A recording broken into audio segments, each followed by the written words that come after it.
Thank you very much. Thank you for the invitation to Method Art in Antwerpen. It's very nice to be back. I changed the title of my talk a little bit into Embodying Expression, Gender and Charisma, a critique of classical instrumental practices through artistic research, but that's just a minor thing. So I'll start by sharing my screen. Sorry, it's still a little wobbly here.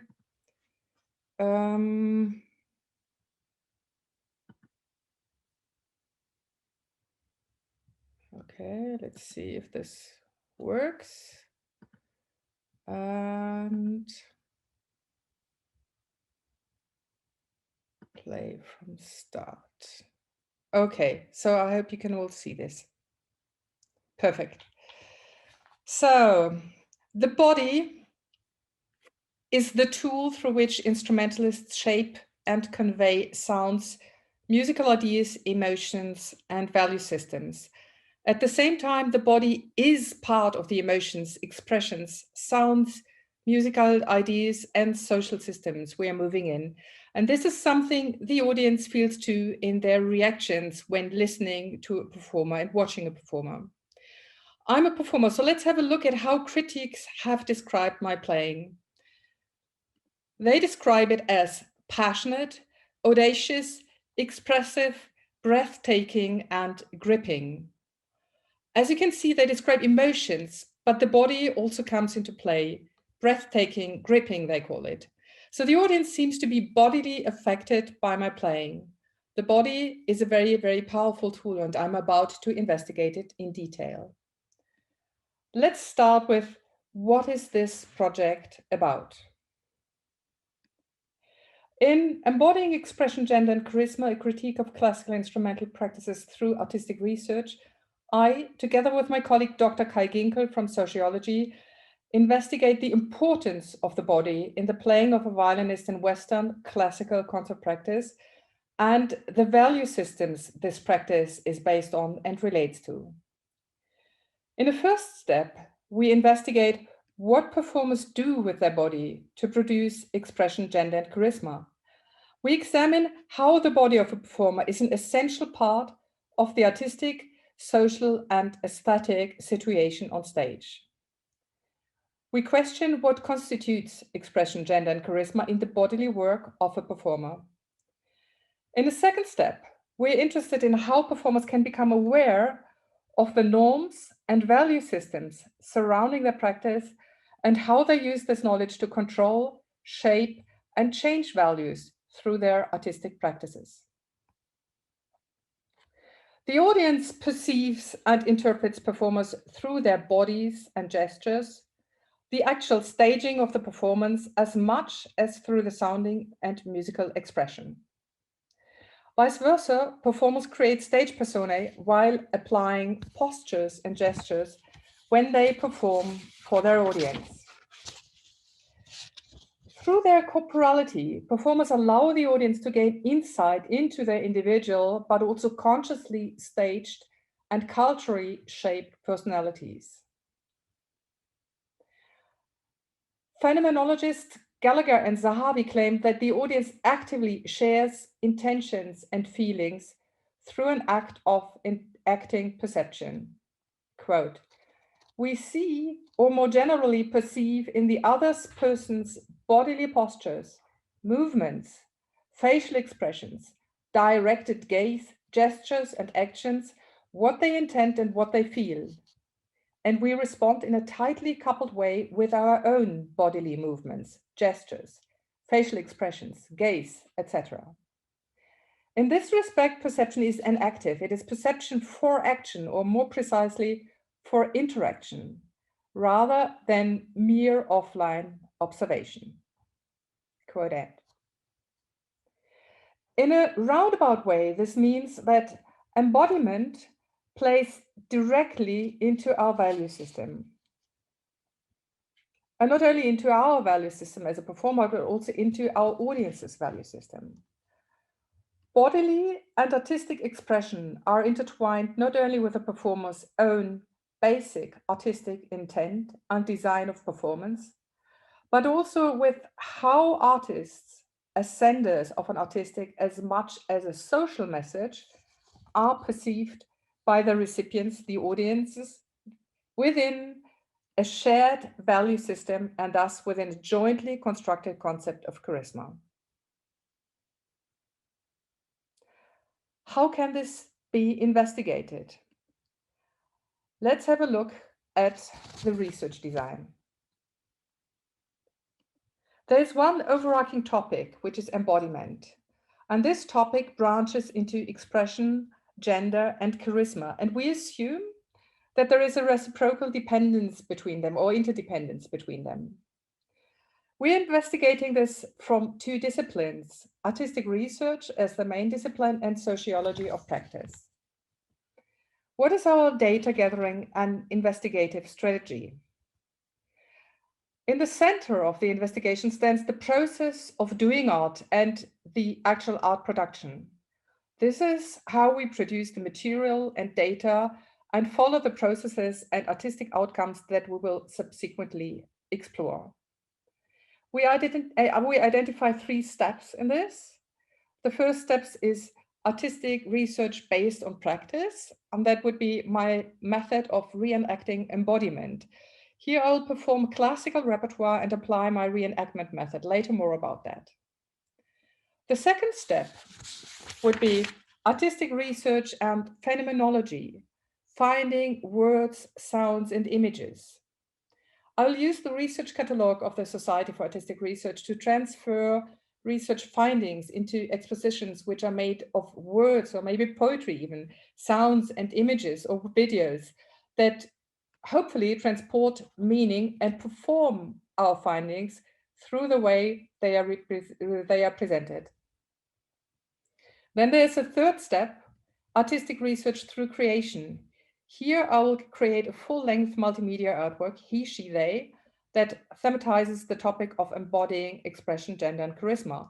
And in that, I will incorporate findings from step 1 and 2. All 3 steps are integrated in biannual work labs at Anton Bruckner Private University. And these work labs serve as comparative and explorative settings. During those work labs, lab concerts, and workshops, we exchange with professionals and student practitioners from multiple disciplines. Instrumentalists, for instance, are invited to test and discuss the reenactment method and its applicability for other instrument types. Dancers, choreographers investigate jointly with us embodied techniques on stage and through staging. Writers and visual artists observe, describe, comment through words and sketches, lighting, or multimedia settings. We jointly aim to further the development of embodied techniques and their staging through the project and through own artworks. And this could spread over all the disciplines. The idea to embed our research in an interdisciplinary approach is, and here I'm quoting myself and my co-worker Ginkel, it is to provide a point of reference and accountability which is different from ours and to support our pursuit of adequate quality criteria and standards of judgment. The typical first-person perspective, which you find in artistic research, will be supported by a second person and a third person research.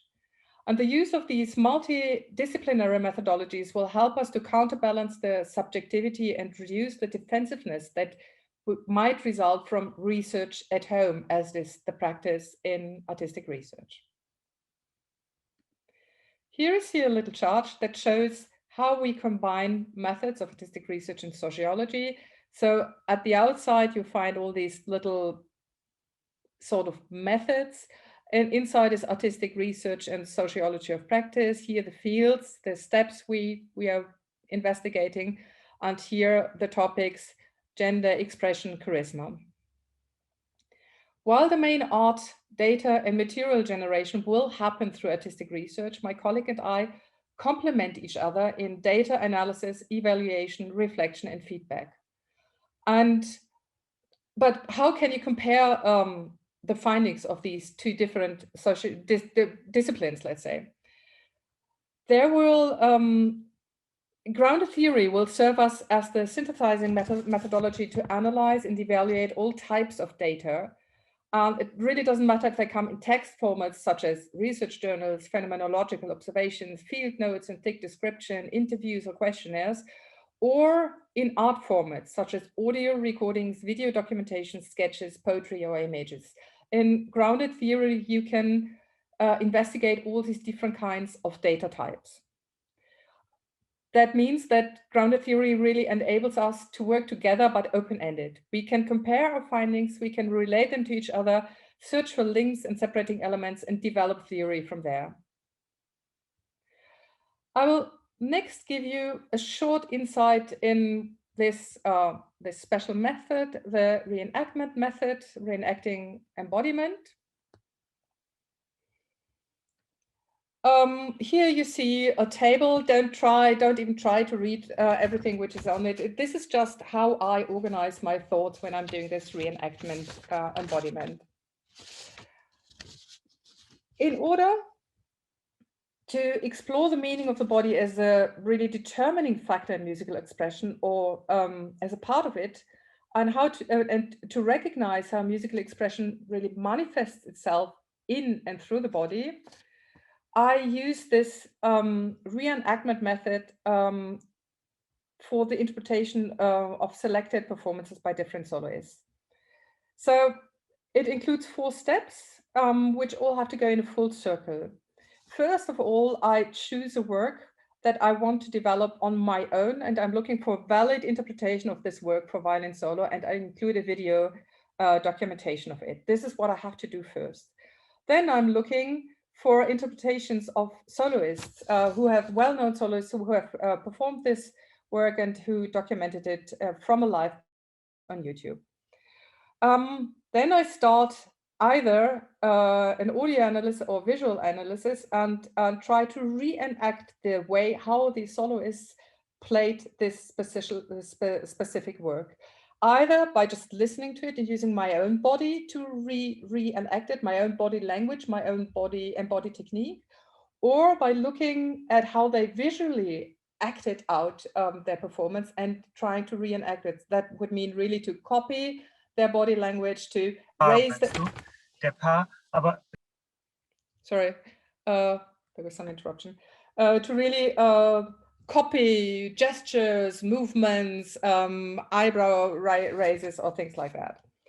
And then I have a 4th loop, which when I will do my own interpretation again and try to find out what happened while I was going through this reenactment studies, how did this change my own interpretation? So I've done a pilot study. My first pilot study was based on the Violin Sonata No. 3 by Isai. Up to now, I've been working on my first personal interpretation of the ballade. I've just experimented a little bit with reenacting 2 different interpretations of the same work, performed by a male and a female soloist, Maxim Wengerhoff and Hilary Hahn. And while I was recreating their performances as precisely as possible, I closely observed my body and its role in the formation and reproduction of expression and gender. I reflected on how mimicking another person's interpretation in body language changes and shapes my knowledge of my own personal embodied techniques and what does it mean to me as an artist. I'm now playing a little video to you in which you can compare the body language of Wenger of myself and of myself in the first page of the ballade. This is still my own interpretation, and I have in this documentation I have not tried to copy Wengerhoff. But now imagine while you're looking at it that in a second step I would try to understand embody Wengerhoff's gestures, facial expressions, and postures. This is a video without sound, so I can speak while it's playing. When I'm following the process of reenacting, I will ask myself, what does the conscious or preparation of bodily movement patterns, which are foreign to me, do to my own personal interpretation and my perception of body expression in with regard to expression, gender, and charisma? How does the embodiment of movement patterns that originally belong to a different body than mine affect my repertoire of expression and charismatic potential? How can I, as an instrumentalist, reflect on these questions theoretically and practically in words, images, and sounds? And how does my understanding of a work and its interpretation change? And does it also change my interaction with the audience when I'm going through a complete reenactment loop? Okay, I will stop this here. Just look at these gestures of Maxim Vengerov. It's very different. It's very, very, he has got so many thousands of facial expressions in one bow stroke. So it will be a challenge to copy him. So let's have a brief outlook. So it's still in the stage of a pilot study, so I cannot say too much about it, but with regard to artistic research and reenacting, I've learned that it is almost impossible to just imitate another person's body language if I don't understand, feel, and actually literally bodily understand the reason for movement. The reason for bodily movements might lie in the concept of the musical phrasing, the sound color, the tempo flow, the breathing even. And also my own education in embodied techniques, and of course my own body and my own personality sets initial limits to the reenacting, which can be overcome, but they're really hard to overcome. So reenactment, the reenactment method, is a really slow method. Then artistic research and phenomenology.